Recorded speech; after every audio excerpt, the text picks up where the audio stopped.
El Salmo 129, Teilim Kuf Haftes, es un salmo junto con el resto de los que tienen que ver con Shira Mailes, con los cánticos de las ascensiones, como mencionamos muchas veces, que había un patio en el Beis Hamikdash, Ezras Nashim, el patio de mujeres, y Ezras Israel, el patio de Israel, y había 15 escalones, se contaban salmos. Todos estos salmos tienen que ver con el Golus, con el exilio. Entonces el Salmo 129 también es un agradecimiento y una petición. Agradecimiento porque el exilio no consumió al pueblo de Israel. Y petición para que Dios, como vamos a ver más adelante, recorte las sogas que hacen sirvientes y esclavos al pueblo judío, o sea, destruya el exilio, el Golus, para que podamos salir a Geula, a la redención. Aleph 1. Shiramai Lois, Rabas Traruni Mineuroi, Yeimar no Israel. Una canción para las ascensiones, como dijimos, los escalones del Beis Hamikdash, el templo. Mucho me hicieron sufrir desde mi juventud. Y hoy Marno Israel, diga por favor Israel, ¿qué significa la juventud?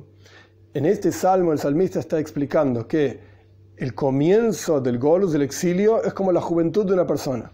Y la longitud del exilio es como la ancianidad de una persona. Entonces, desde el comienzo, desde mi juventud, desde el comienzo del exilio, que vamos a ver más adelante que se refiere a Mitzrayim, a Egipto, que ahí es donde comienza el exilio y es la fuente de todos los exilios. Desde el comienzo del exilio, entonces, me hicieron sufrir. Veis.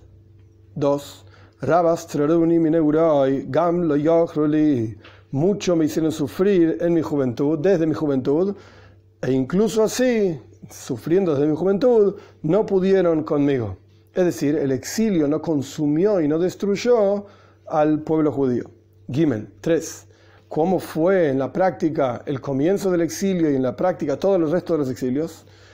Gimel 3. Al Gabi Horshu Horshim Herihu Lemani Som. Sobre mi espalda araron los labradores, o sea, todo el arado fue arriba mío, en mi espalda mismo. Alargaron el surco. Es decir, cuanto más grande es el campo, más largo es el surco que las personas hacen para arar el campo y luego sembrar, etc. Araron por sobre mí. Incluso el Talmud tiene toda una explicación de cómo el pueblo judío sufrió en Egipto, en la cual en la práctica estuvieron arando sobre las espaldas de los niños que eran enterrados en la tierra, etc. Es toda una historia larga que explica el Talmud. La cuestión es que sobre mí araron, está ejemplificando los sufrimientos del exilio. Dale, 4.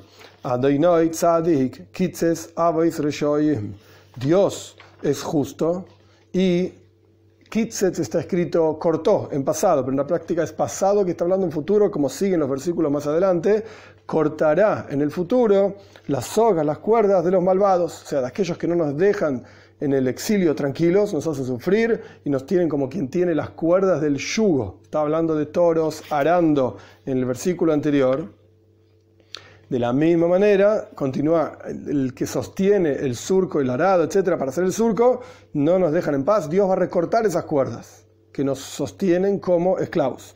5. Entonces, cuando Dios corte esas cuerdas de los malvados,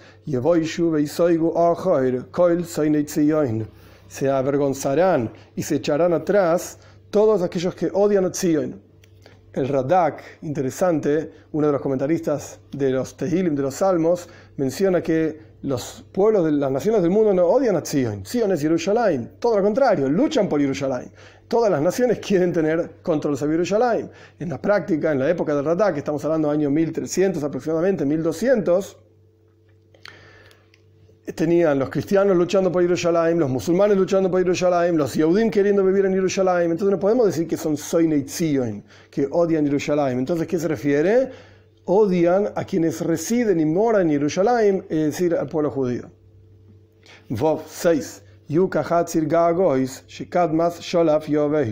Que sean aquellos que odian al pueblo judío como la hierba, el pasto de los techos. Es decir, que crecen los techos un poquito de pasto, que antes de ser sacado, quitado, se seca. Es decir, el sol lo seca por el calor mismo, incluso antes de que se pueda tener beneficio de ese pasto.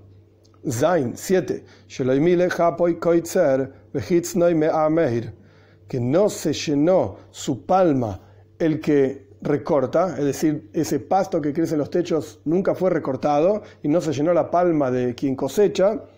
Y hitzno se refiere a la bolsa donde se guardan las espigas. Mei amer, el que guarda las espigas, la persona que hace la acción de juntar esas jabillas, esas espigas, nunca llenó su bolsa de ese pasto, porque nunca fue cosechado. ¿Por qué? Porque se secó antes de que sea recogido. Ges 8.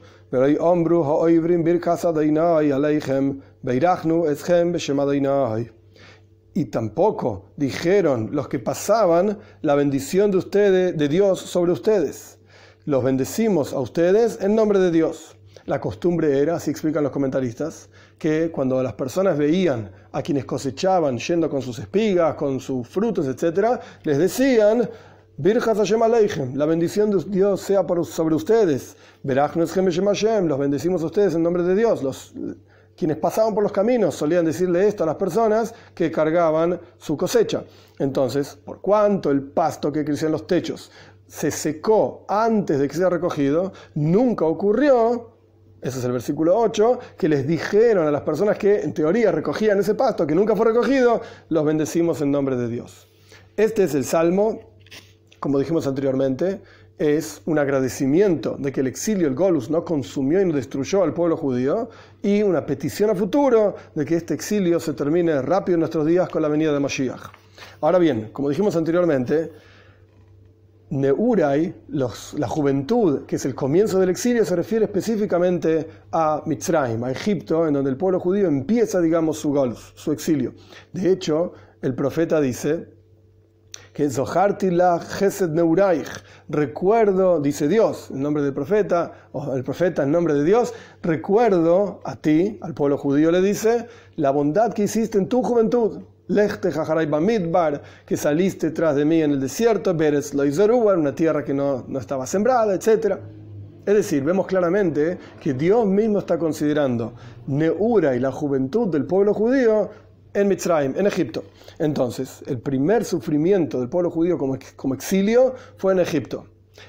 Egipto en hebreo se dice Mitzrayim. Mitzrayim además está relacionado con otra palabra en hebreo que se llama Metzarim. Metzarim significa límites, opresión.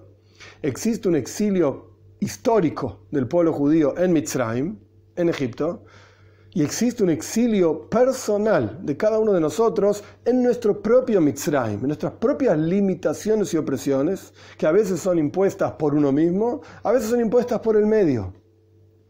Y Rabas Traruni Mineurai, sufrimos muchísimo con estas opresiones.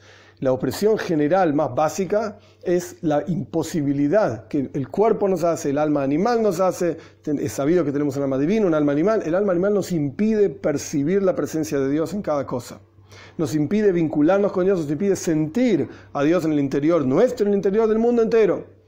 Esto es el Mitzrayim, este es el Egipto, digamos, la opresión y limitación más básica y concreta para cada uno de nosotros. Y es el Mitzrayim, es el exilio en el que nosotros vivimos. Y este exilio nos hace sufrir.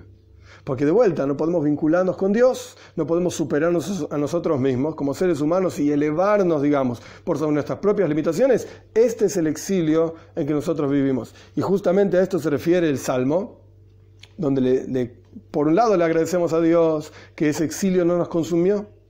Siempre tenemos en nuestro interior el piloto como si fuese el piloto de un calefón encendido. Siempre está encendida la llama de Dios en el interior de cada uno de nosotros. Y esto por un lado, a pesar de que sufrimos muchísimo, le agradecemos a Dios. Y por el otro lado, le pedimos a Dios, Kitzes Aves Reshoim, corta las sogas de los malvados, es decir, del alma animal, nuestro propio alma animal, que nos retiene como esclavos de la sociedad, esclavos de los valores inválidos que no son buenos, etcétera. Que Dios recorte estas cuerdas que nos tienen como esclavos y como sirvientes con la venida de Mashiach pronto en nuestros días.